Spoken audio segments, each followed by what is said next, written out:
사랑하는 성도 여러분, 10월 29일 수요일 아침입니다. 하나님의 은혜와 평강이 함께하기를 축복합니다. 좋아요, 구독 꼭 눌러주세요. 우리 천마 성도 큐티하는 그날까지 함께 달려가도록 하겠습니다. 오늘 우리에게 주신 하나님의 말씀은 스가랴서 14장 1절로 8절까지 말씀인데요. 우리 1절과 2절의 말씀을 같이 읽도록 하겠습니다. 여호와의 날이 이르리라. 그날에 내 재물이 약탈되어 내 가운데에서 나누이리라. 내가 이방 나라들을 모아 예루살렘과 싸우게 하리니 성읍이 함락되며 가옥이 약탈되며 부녀가 욕을 당하며 성읍 백성이 절반이나 사로잡혀 가려니와 남은 백성은 성읍에서 끊어지지 아니하리라. 아멘. 이스라엘은 늘 언제나 하나님께 범죄하였습니다. 하나님께서는 이스라엘 범죄함을 보시고 그들에게 징벌하시지만 다시 그들을 회복하시는 사랑으로 함께 하시죠. 1장부터 13장까지의 내용은 계속 그렇게 이어졌습니다. 이제 14장을 통하여서 하나님께서는 완벽하게 이스라엘 백성들을 구원하시는, 그리고 그 구원과 더불어서 세계 열방을 하나님께로, 그리스도께로 초대하시는 그런 놀라운 은혜를 허락하여 주십니다. 전적인 하나님의 은혜가 우리를 붙들고 또 우리로 하여금 그 은혜 안에서 구원받게 하시는 그 하나님의 섭리를 우리는 보게 되죠. 자, 오늘 본문에서는 여호와의 날을 이야기하고 있습니다. 여호와의 날은 두 가지의 의미를 가지고 있습니다. 하나는 심판입니다. 또 하나는 구원입니다. 자, 먼저 심판에 대한 이야기를 하고 계십니다. 자, 여호와께서 여호와의 날이라 이르리라. 그날에 내 재물이 약탈되어서 내 가운데에서 나누이리라. 네, 결과적으로 이스라엘 백성들 주변에 있는 나라들의 공격을 받게 됩니다. 그래서 그 공격을 받음으로 인하여 그들의 재물과 모든 것들이 약탈당하게 되었죠. 바벨론의 침공을 이야기한 것 같습니다. BC 586년. 네, 바벨론의 침공이 있었고, 그리고 또 앞으로 또 그것이 후에는 또 로마의 침공, 이렇게 이제 이어지게 되는 거죠. 자, 내가 이방 나라들을 모아서 예루살렘과 싸우게 하리니 성읍이 함락되며 가옥이 약탈되며 부녀가 욕을 당하며 성읍 백성이 절반이나 사로잡혀서 가려니와. 자, 여기까지 보면 아주 처참한 심판의 광경을 보게 됩니다. 이 모든 것들이 하나님의 주관입니다. 심판은 범죄한 사실에 대하여서 하나님의 심판, 하나님의 처벌, 징계, 징벌입니다. 자, 이 심판은 하나님께서 옆에 있는 주변의 나라들을 통하여서 도구로 사용하시기도 하시죠. 자, 심판이 있으면 그 심판으로 인하여서 우리에게 들려주는 메시지가 있습니다. 그 심판은 징벌적 심판입니다. 그것은 바로 우리로 하여금 회개하고 돌이키게 하시는 하나님의 은혜의 장치다, 이렇게 보셔야 됩니다.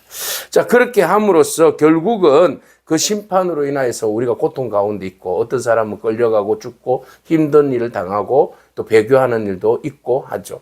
그 가운데서 중요한 사실은 남은 백성들이라는 거죠.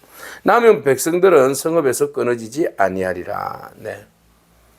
항상 모든 심판 가운데서는 남은 자가 있다라는 겁니다. 끝까지 신앙을 지키고 하나님을 의지하면서 믿음을 붙들고 나아가는 사람들, 그들은 하나님께서 그들을 불쌍히 여겨주셔서 그곳에 남겨두신다. 남은 자의 백성들. 예, 오늘 우리가 많은 혹독한 세월을 보내고 있습니다. 어려운 시절을 보내고 있습니다. 자, 많은 사람들이, 어떤 사람들은 중간에 배교하기도 하고요, 또 낙선하기도 하고, 믿음에서 돌이켜서 세상 밖으로 나아가기도 하고, 미혹을 받아서 세상의 환락 가운데 빠져버리기도 합니다. 그러나 이 어려운 시절 가운데서도 우리가 많은 핍박과 어려움이 있지만, 그럼에도 불구하고 우리가 남은 자로서 믿음을 지킨다는 것, 이것은 곧 우리의 생명입니다. 끝까지 우리가 붙들어야 할 진리입니다. 오늘 우리가 어떤 어려움이 있다 할지라도 그 가운데서 우리의 믿음을 지켜나가는 그런 남은 자의 삶을 살아가는 그런 저와 여러분이기를 축복합니다. 자, 하나님께서 여호와의 날에 우리들을 심판하시는데 그 심판을 통하여서 우리를 연단하신다는 겁니다. 자, 그 연단은 결국은 연단을 통하여서 하나님 원하시는 것은 정결입니다. 거룩함입니다. 우리에게 붙어 있는 모든 우상 숭배적인 요소와 그리고 그 거짓 진리에 대한 추구들, 이런 것들에 대하여서 모든 것들이 정결케 되고 불순물들이 제거되고 연단됨으로써 온전한 모습으로 하나님을 섬기고 나아가기를 원하고 하나님의 거룩한 백성으로 회복되기를 원하시는 하나님의 뜻이 여기 여호와의 날에 포함되어 있습니다. 그래서 연단은 회복을 위한 성장의 기회다라는 겁니다. 오늘 우리가 많은 연단 속에 있습니다. 그러나 그 연단이 결코 우리에게는 슬픔과 절망의 시간만은 아닙니다. 오직 우리의 연단은 우리가 신앙적으로 성숙하고 성결함으로 나아갈 수 있는 좋은 기회의 장치다라는 것을 우리가 기억하기를 바랍니다. 그래서 하나님께서 우리들에게 연단하실 때에 내가 지금 연단을 받고 있구나 라고 생각하면서 믿음으로 그 연단에 임하고 또 그 연단을 또 우리가 더욱 우리 신앙의 성장의 과정으로 삼아야 할 줄로 믿습니다. 자, 여호와의 날. 두 번째 여호와의 날을 보십시오. 여호와의 날은 심판의 날입니다. 이 심판은 하나님의 백성에 대한 심판이기도 하고 주변에 있는 악에 대한 심판이기도 합니다. 이스라엘 백성들, 믿음의 사람들 언제나 피해를 많이 보고 살죠. 믿음으로 인하여서 순결한 신앙을 지키기 위하여서 모든 것들을 감당하며 나아갈 때에 주변에 있는 많은 어둠의 세력들이 우리의 신앙을 뿌리쳐 흔들기도 하고 또 우리를 핍박하기도 하고 우리를 유혹하기도 합니다. 그런 가운데 우리가 남은 자로서의 신앙을 지키고 나아갈 때 하나님께서 그 모든 일들에 대해서 평정하시고 또 그들을 심판하신다고 말씀하고 계십니다. 자, 오늘 본문에서 3절 그때 여호와께서 나가사 그 이방 나라들을 치시되 이왕의 전쟁의 날에 싸운 것 같이 하시리라. 네. 전쟁의 날에 싸우는 것처럼 이방에 있는 나라들을 치신다. 적들을 치신다는 거죠. 이 이방 나라는 이스라엘을 괴롭히는 어떤 그런 주변의 실질적인 물리적인 환경을 가지고 있는 나라들, 아시리아나 바벨론, 로마, 이런 나라일 수도 있습니다. 그러나 실질적으로 영적으로는 우리의 영혼을 힘들게 하고 영적으로 공격하는 모든 어둠의 세력들, 이것이 바로 이방 나라다라고 보게 되는 거죠. 그날에 그의 발이 하나님의 발이 어디에 있습니까? 예루살렘 앞에 있는 동쪽에 뭐가 있어요? 감난산이 있죠. 감난산에 서실 것이다. 그래서 심판의 날에 하나님께서 감난산에 서서 예루살렘을 바라보게 되는데 그 감난산은 한가운데가 동서로 갈라져서 매우 큰 골짜기가 되어서 산 절반은 북으로 절반은 남으로 옮기게 될 것이다. 그랬어요. 그 감난산에 실질적으로 그곳을 골짜기를 만들어서 사실은 이것을 무엇을 연상케 합니까? 홍해바다를 가르시는 하나님의 놀라운 은혜를 보게 되죠. 그래서 환란의 날에 이스라엘 백성들, 하나님의 백성들이 이방인의 공격으로부터 피할 수 있는 길을 하나님께서 열어주셨다. 이렇게 보셔야 되겠습니다. 그래서 하나님께서는 이방의 공격으로부터 이스라엘 백성들을 당하고 있게만 하지 아니하신다. 그의 백성들을 도우시고 그의 백성들을 구원하시는데 감난산의 골짜기를 내어서 그들을 보호하신다. 그래서 그 산 골짜기는 아셀까지 이어지는데 너희가 그 산 골짜기로 도망을 하되 유다왕 우시아 때의 지진을 피하여 도망하던 것 같이 하리라.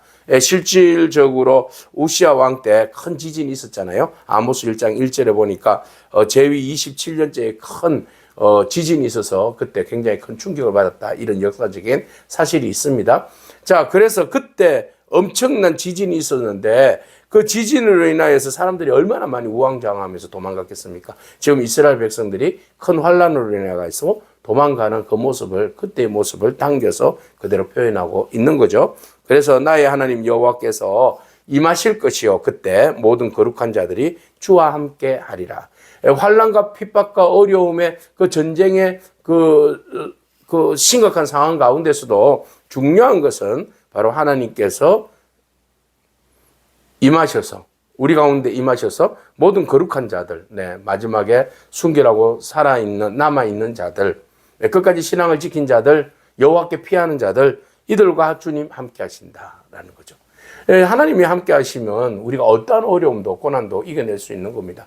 그러니까 심판의 날에 그날에 하나님께서 모든 것을 심판하실 때에 적들을 물리치실 때에 그들에게 피할 수 있는 골짜기에 길을 열어주시고 그들로 하여금 신속하게 피하게 하시고 그 피하는 과정 속에서 하나님께서 그들과 함께 하셨다. 거룩한 자들, 구별된 자들이죠. 거룩한 자들과 함께 하신다는 겁니다. 오늘 우리가 어떠한 어려움이 있다 할지라도 우리가 그것으로부터 당황하지 않고 우왕좌왕하지 않는 비결은 바로 하나님이 임마누엘로 우리와 함께 하시기 때문에 그렇습니다. 그래서 하나님은 이 땅 가운데 예수 그리스도와 함께 이 땅 가운데 임하실 때에 먼저 예수 그리스도가 태어나실 때에 벌써 그 이름을 임마누엘이라 하리라. 이는 하나님이 우리와 함께 하신다는 뜻을 가지고 있지 않습니까? 그리고 난 다음에 주님께서 부활 성천하실 때에 내가 땅끝까지 너희와 함께 하리라 하신 말씀을 우리가 보게 됩니다. 그래서 하나님은 언제나 우리와 함께 하신다. 하나님은 저 멀리 떠나시는 분이 아니라 우리가 고난 당할 때, 기쁠 때나 슬플 때나 늘 언제나 우리와 동행하시고 우리와 함께 하시는 분이시다라는 거죠. 이스라엘이 고난 당할 때에 하나님은 어디 계시냐라고 부르짖기도 하였으나 실질적으로 하나님은 어디 가 계신 것이 아니었고 그들의 고난 가운데 함께 하셨던 분이시다. 그 고난을 함께 공유하고 그 고난에 함께 동참하시면서 이스라엘을 위로하시고 또 이스라엘의 그 회개를 도우시고 이스라엘 성결과 거룩함으로 구원의 길로 나아갈 수 있는 회복의 길을 하나님께서 열어주신 것이 바로 우리 하나님, 우리 주 예수 그리스도의 은혜인 것이죠. 그렇기 때문에 우리가 진노 가운데 긍휼을 입고 또 우리가 죄악 가운데서도 주의 구원의 은혜를 누리게 되는 것입니다. 그날에는 사실 빛은 잃었어요. 빛은 없겠으나 광명한 것들이 빛이 없으니까 떠나가잖아요.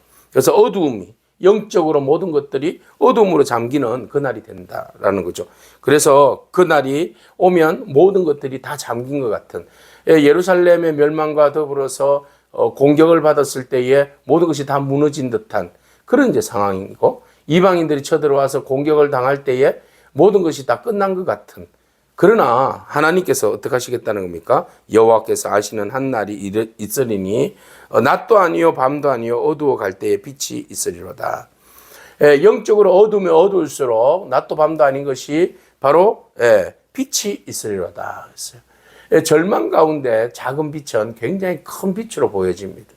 우리가 어두운 가운데 모든 것들이 끝났다라고 생각하고 모든 것이 절망이라고 생각할 때에 더 이상 세상을 바라볼 때 희망이 없을 때에 바로 한 빛이 있습니다. 영원히 꺼지지 않는 빛이죠. 진리의 빛입니다. 창조 때부터 함께 하셨던 빛입니다. 그 빛은 바로 예수 그리스도입니다. 그 그리스도의 생명이 우리를 흑암에서 밝음으로 광명으로 나아가게 할 것이요 우리를 치유할 것이요 회복하시는 능력으로 임하여 주실 줄로 믿습니다. 그 빛이 우리와 함께 하시고 모든 어두움으로부터 우리를 밝혀주실 뿐만 아니라 심판의 날에 우리를 구원하여 주시는 생명의 빛인 줄로 믿습니다. 자, 그날에는 생수가 또 예루살렘에서 솟아나는데 절반은 동해로 절반은 서해로 흐를 것이라 여름에도 겨울에도 그러하리라. 그치지 않고 동과 서로 물이 솟아나서 흘러가리라. 생명수가 흘러가리라. 영적인 축복입니다. 예루살렘으로 인하여서 영적인 축복이 하나님의 그 복이 동과 서로 흘러갈 것이다. 마지막 날의 모습입니다. 자, 마지막 날에는 결과적으로 그 마지막 날은 심판을 이야기하지만 회복의 은혜의 역사이기도 하죠. 하나님께서 마지막 날 이스라엘 백성들을 심판하시지만 하나님 그 연단의 과정을 통하여서 이스라엘을 성결케 하시고 또 이스라엘을 괴롭히는 모든 어둠의 영들을 몰아내 주실 뿐만 아니라 진리의 빛으로 비추사 우리로 하여금 생명을 얻게 하시고 또 생수를 우리에게 흘러주시사 우리로 하여금 다시는 목마르지 않게 하시며 그 영적 축복이 흘러가서 모든 나라와 민족이 그 영적인 축복 속에 같이 거하고 같이 예배하게 하시는 놀라운 은혜가 역사가 이루어지게 되는 것이죠. 하나님의 구원의 역사는 은혜는 이스라엘 백성들에게만 속한 것이 아니라 모든 나라와 민족에게 흘러가는 생명의 물이요 빛이라는 것입니다. 오늘 그 은혜가 오늘 우리로부터 시작되었다는 사실을 여러분 기억하기를 축복합니다. 하나님께서 빛으로 임하시고 구원하시는 하나님께서 오늘 우리에게 임하여 주셨는데 그 은혜를 붙들고 여러분 환난 가운데서도 인내함으로 우리를 정결케 하시는 하나님의 연단을 감사함으로 받아 누리는 그런 저와 여러분이기를 축복합니다. 아멘. 기도하겠습니다.